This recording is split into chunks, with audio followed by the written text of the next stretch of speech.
নমস্কার বন্ধুরা, ভিডিও শুরু করার আগেই বলে দিই, রাখি সৃজিতা লাইফস্টাইলের পক্ষ থেকে আমি রাখি সরকার নিয়ে এসেছি তোমাদের জন্য নতুন ভিডিও পুরোটা দেখার অনুরোধ রইল। কেউ স্কিপ করো না, পুরো ভিডিওটা দেখো। চলো শুরু করছি আজকের ভিডিও।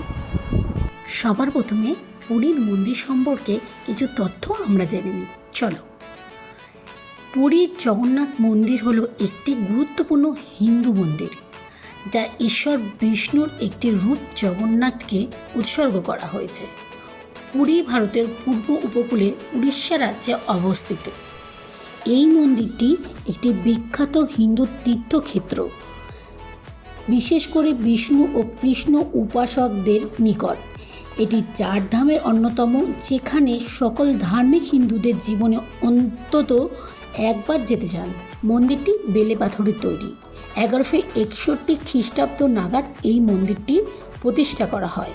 মন্দিরটির চারটে দ্বার: উত্তর দ্বার, দক্ষিণ দ্বার, পূর্ব দ্বার ও পশ্চিম দ্বার। উত্তর দিকের দরজাটি হস্তিদ্বার, দক্ষিণ দিকের দরজা অশ্বদ্বার, পূর্ব দিকের দরজা সিংহদ্বার এবং পশ্চিম দিকের দরজা ব্যাঘ্রদ্বার। মন্দিরের গোপন কক্ষে 7টি ঘর আছে। সেই ঘরগুলিই হলো রত্নভাণ্ডার। 34 বছর আগে মাত্র 3টি ঘরের তালা খুলতে সক্ষম হয়েছিলেন কর্মকর্তারা। বাকি ঘরগুলোতে কি আছে তা আজও রহস্য রয়ে গিয়েছে। চলো এবার চলে যাই জগন্নাথ দেবের জন্মতিথি কথা। শাস্ত্র অনুসারে জ্যৈষ্ঠ মাসের পূর্ণিমা তিথিতে মনু যজ্ঞের প্রভাবে জগন্নাথ আবির্ভূত হয়েছিলেন। তাই এই দিনটি জগন্নাথ দেবের জন্মতিথি হিসাবে পালন করা হয়। স্নানযাত্রার দিনে 108 কলসি জল ঢেলে স্নান করানো হয় জগন্নাথ, বলরাম এবং সুভদ্রাকে। রথযাত্রার অংশ হিসাবে রথযাত্রার কয়েকদিন আগেই পুরীতে পালিত হয় স্নানযাত্রা উৎসব। প্রতি বছর দেব স্নান পূর্ণিমায় এই রীতি পালিত হয়। মহাস্নানের আগে অবধি রত্নবেদিতেই থাকেন জগন্নাথ। প্রথমে জগন্নাথ, তারপর বলরাম, তা শেষে সুভদ্রাকে পুষ্পাঞ্জলি দেন মন্দিরের সেবায়েতেরা। তারপর নিয়ে যাওয়া হয় তাদের স্নানবেদিতে। সেখানে মঙ্গল আরতি ও সূর্য পুজোর পর 3 জনকে মহাস্নানের জন্য প্রস্তুত করা হয়। মন্দিরের দক্ষিণের দরজায় রয়েছে কুয়ো। সেই কুয়ো থেকেই তোলা হয় 108 ঘটি জল। সেই জলে স্নান করেন জগন্নাথ, বলরাম ও সুভদ্রা। স্নানের পর জগন্নাথ ও বলরামের হাতিবেশ বা গণেশ বেশ হয়ে থাকে।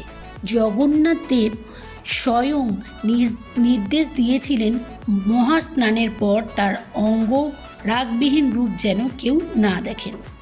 তাই স্নানযাত্রার পর থেকে 15 দিন পুরীর মন্দিরের দরজা জনসাধারণের জন্য বন্ধ থাকে। আবার এরকমও কথিত আছে যে এই সময় স্নানের পর জগন্নাথ দেবের জ্বর হয়। জ্বর সারাতে দতিয়া পাতার ওষুধ পথ্য অর্থাৎ মিষ্টি রসের সব পান, বিশেষ পাচন ও নানা ধরনের মিষ্টান্ন ভোগ দেন। এই সময় মন্দিরের দরজা বন্ধ থাকে। চলো এবার শুরু করা যাক জগন্নাথ দেবের রথযাত্রা নিয়ে কথা। শাস্ত্র মতে নিমকাঠ দিয়েই জগন্নাথ দেব, বলরাম এবং সুভদ্রার রথ তৈরি করা হয়। বসন্ত পঞ্চমী তিথি থেকেই রথের জন্য উপযুক্ত কাঠ নির্বাচন করা হয়। এতে পেরেক, কাঁটা বা অন্য কোনো ধাতুর ব্যবহার করা হয় না। 3টি আলাদা রথ জগন্নাথ, বলরাম ও সুভদ্রার নগর যাত্রায় বের হয়। আর তাদের এই 3টি রথের পৃথক আলাদা আলাদা নামেরও বিশেষত্ব আছে। চিরাচরিত বিধি মেনে বিশেষ ধরনের কাঠ দিয়ে তৈরি হয় 3টি রথ। জগন্নাথ দেবের রথের নাম নন্দীঘোষ, বলভদ্রের তালধ্বজ এবং সুভদ্রার রথ দর্পদলন। রথে চড়ে মাসির বাড়ি যাত্রা করেন জগন্নাথ দেব। সঙ্গে থাকে বলরাম, সুভদ্রা। রথের রশিতে টান দেন লক্ষ লক্ষ ভক্ত। জগন্নাথ দেবের রথের নাম নন্দীঘোষ। রথের সারথীর নাম দারুক। রথে থাকে 16টি চাকা। চাকার পরিধি 6 ফুট 6 ইঞ্চি। কথিত আছে এই রথের নাম দেন স্বয়ং ইন্দ্র। ছোট বড় আকারের মোট 832টি কাঠের টুকরো দিয়ে এই রথ নির্মাণ করা হয়। জগন্নাথ দেবের রথের উচ্চতা 13.5 মিটার অর্থাৎ 45 ফুট। প্রতিটি চাকারই একটি বিশেষ তাৎপর্য রয়েছে।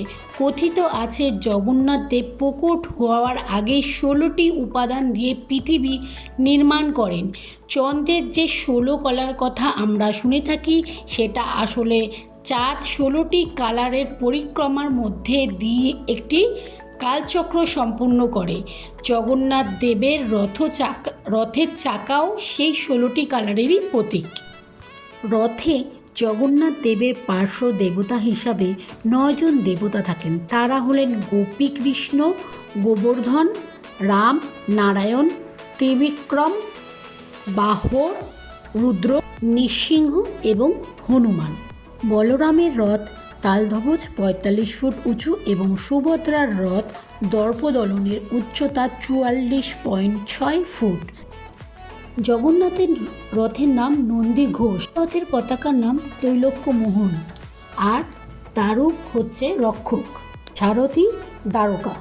যে রশি দিয়ে জগন্নাথের রথ টানা হয় তার নাম শঙ্খচূড়া। বলরামের রথ তালধ্বজ নামে পরিচিত। এই রথের চূড়ায় যে পতাকা শোভা পায় তার নাম উনানি। এই রথের রক্ষক বাসুদেব এবং সারথি মাতালি। এই রথ যে দড়ি দিয়ে টানা হয় তার নাম স্বর্ণচূড়া। অন্যদিকে সুভদ্রার রথের নাম দেবদোলক। এ রথের কালো ও লাল পতাকার নাম নন্দিক। সুভদ্রার রথের রক্ষক জয় দুর্গা এবং সারথি অর্জুন। আর এই রথে যে দড়ি দিয়ে টানা হয় তার নাম শঙ্খচূড়া। প্রতি বছর স্নানযাত্রার 15 দিন পরে জগন্নাথ দেবের জ্বর হওয়ার কারণে 15 দিন মন্দির বন্ধ থাকে। 15 দিন পরে কিন্তু রথযাত্রা পালিত হয়, কিন্তু এই বছর সেটা 13 দিনেই রথযাত্রা উৎসব পালন করা হবে। এই বছর বাংলার ক্যালেন্ডার অনুযায়ী 22শে আষাঢ় অর্থাৎ 7ই জুলাই পড়েছে রথযাত্রা। এবছর উল্টো রথ পড়েছে 16ই জুলাই অর্থাৎ পয়লা শ্রাবণ। কথিত আছে স্নানযাত্রার ঠিক 15 দিন পরেই শুরু হয় রথযাত্রা। রথযাত্রার দিন জগন্নাথ দেব, বলরাম এবং তাদের বোন সুভদ্রা 3 জনে রথে চেপে পৃথক পৃথক রথে চেপে যায় মাসির বাড়ি। এই 7 দিন পর পুরী গণ্ডিজা মন্দির থেকে অর্থাৎ মাসির বাড়ি থেকে ফিরে আসে জগন্নাথ দেব, বলরাম এবং তাদের বোন সুভদ্রা মূল মন্দিরে। এই মাসির বাড়ি যাওয়া আসা যাত্রাটাই কিন্তু রথযাত্রা এবং উল্টো রথযাত্রা নামে পরিচালিত। জগন্নাথ দেবের রথের দড়িতে টান দেওয়া এক পুণ্যের কাজ, তাই সকলেই চায় এই রথের দড়িতে টান দিতে, কিন্তু সকলের কপালে কিন্তু জগন্নাথ দেবের রথের দড়ি টান দেওয়া হয় না। এবার চিন্তা নেই, সকলের মনস্কামনা পূর্ণ করার জন্য সুযোগ দিচ্ছে তিথি। কারণ 53 বছর পর এক বিশেষ যোগ তৈরি হয়েছে। একদিন নয়, 2 দিন ধরে রথযাত্রা পালিত হবে জগন্নাথ ধামে। আর এই 2 দিনই রথ টানার সৌভাগ্য হবে ভক্তদের। পুরীর মন্দিরের ক্যালেন্ডার অনুযায়ী আগামী 6ই জুলাই পালিত হবে রথযাত্রা অঙ্গনমালা বিজে। এরপর 7ই জুলাই নবযৌবন নেত্র উৎসব এবং রথযাত্রা পালিত হবে। ওই দিন কিছুটা দূর পর্যন্ত টানা হবে জগন্নাথ দেব, বলরাম এবং সুভদ্রার রথ।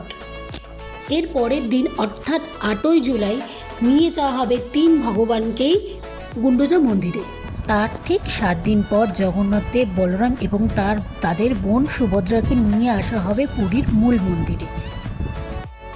আজকের মতন ভিডিও রইল এটাই। পুরো ভিডিওটা দেখার জন্য থ্যাংক ইউ। আর দেখা হবে আবার পরবর্তী ভিডিওতে। সবাইকে শুভ রথযাত্রা। ভালো করে রথের দিনটা কাটান। আর অবশ্যই ভিডিও ভালো লাগলে ভিডিওতে লাইক, রাখি শ্রীজিতা লাইফস্টাইলের চ্যানেলটাকে সাবস্ক্রাইব আর ভিডিওটি শেয়ার করে দিও। আর নোটিফিকেশানের বেলটি অলে ক্লিক করে দিও, যাতে পরবর্তী ভিডিওটা সবার আগে তোমার কাছে পৌঁছে যায় আর তুমি দেখতে পারো। চলো তাহলে টাটা, বাই বাই, ভালো থেকো, সুস্থ থেকো। আর রথের দিন খুব মজা করো, মেলায় ঘুরো, আনন্দ করো।